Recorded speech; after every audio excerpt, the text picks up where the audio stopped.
Khamzat Chimaev just went straight at Alex Pereira, this time calling him out for a heavyweight fight after Pereira rejected Khamzat's first call-out, saying he's only interested in huge heavyweight super fights. Khamzat doubled down. He made it clear he's ready to move up, saying, "I'll fight you at heavyweight. You won't find a bigger super fight than ours." This is smash, everybody. At first it might sound crazy, but this move has been teased for a while. Khamzat's teammate Arman Tsarukyan has been hinting for weeks that Khamzat's been dominating heavyweights in training and has the power and skill to succeed not just at light heavyweight, but even at heavyweight. This isn't just talk either. Khamzat's been saying since the start of his career that he wants 3 belts. Now he's proving he's serious about chasing the toughest challenges across every division. Meanwhile, Alex Pereira has already said he's not interested in facing the winner of Tom Aspinall versus Cyril Gane. He only wants that John Jones super fight, and after UFC 320, even the heavyweight champ himself had some thoughts.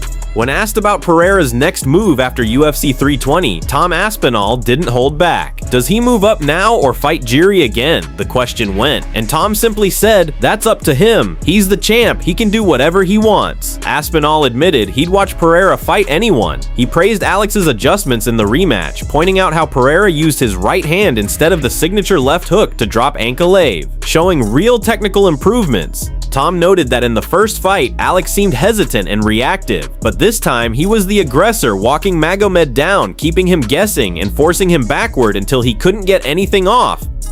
Does he move to heavyweight now, or does he fight Jiri, or what are your thoughts? Sure, that's his decision. He's the champ, he can decide whatever he wants. Do you think he should fight Ankalaev again? Maybe that as an option?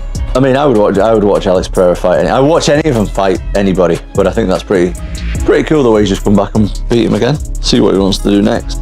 Dropped him with the right. Usually you'll see him drop him with the left hooks, but this time he big right one bomb over the top. I think that he made some good adjustments technically, where he was putting him on the back foot a lot more than he was in the first fight. The first fight it looked like, oh, he looks like he might shed a tear there, Jiri Prochazka. What's going on there? Yeah, in the first fight he was kind of like guessing what Ankalaev was going to do constantly, whereas in this fight, in the rematch, Pereira's just constantly keeping him guessing, walking him backwards, making him feel threatened, and Ankalaev just couldn't even get anything off. So Merab Dvalishvili's coach just addressed talks about a potential Alexander Volkanovski matchup following Merab's dominant title defense at UFC 320.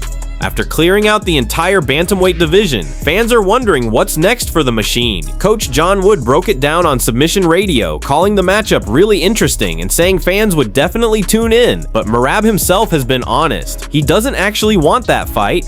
He said multiple times that Volk is simply too good and would be an extremely tough challenge. Right now, it looks like the champ's next move is a rematch with Petr Yan, which Merab wants locked in for December.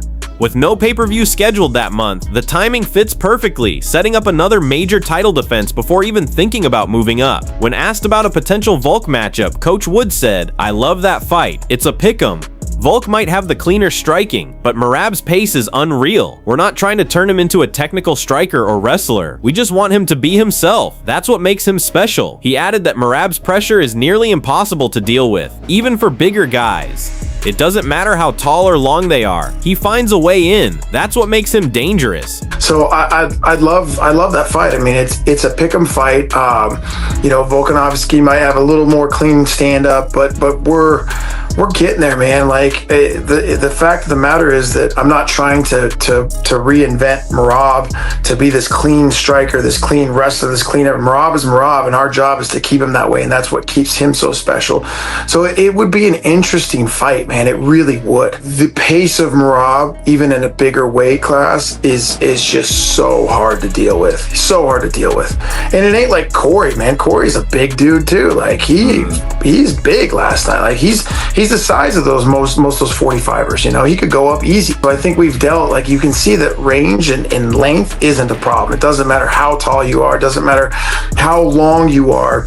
Merab's going to get there. And so it really does with Volk. It's an interesting match because they're just both so gosh darn tough and they're both so gosh darn good. Alex Pereira just clapped back hard at Ali Abdelaziz, one of Team Khabib's biggest figures and a longtime manager for fighters like Khabib, Islam, and Magomed Ankalaev. Before the Pereira versus Ankalaev rematch, Ali had been talking non-stop about how his fighter would dominate. But after Alex destroyed Magomed, Ali made excuses, claiming a lot went wrong in Ankalaev's camp. If it were up to me, he shouldn't have fought. That didn't sit right with Pereira, who fired back on social media. When a manager has never been an athlete and tries to chase fame and money while you're the one risking your life, that's not respect. Ali later responded saying, "This isn't about me and Alex, it's about Magomed and Alex. I respect everything he's accomplished, but I thought Magomed would win." Fans immediately took Pereira's side, roasting Ali for always inserting himself into fighters' business.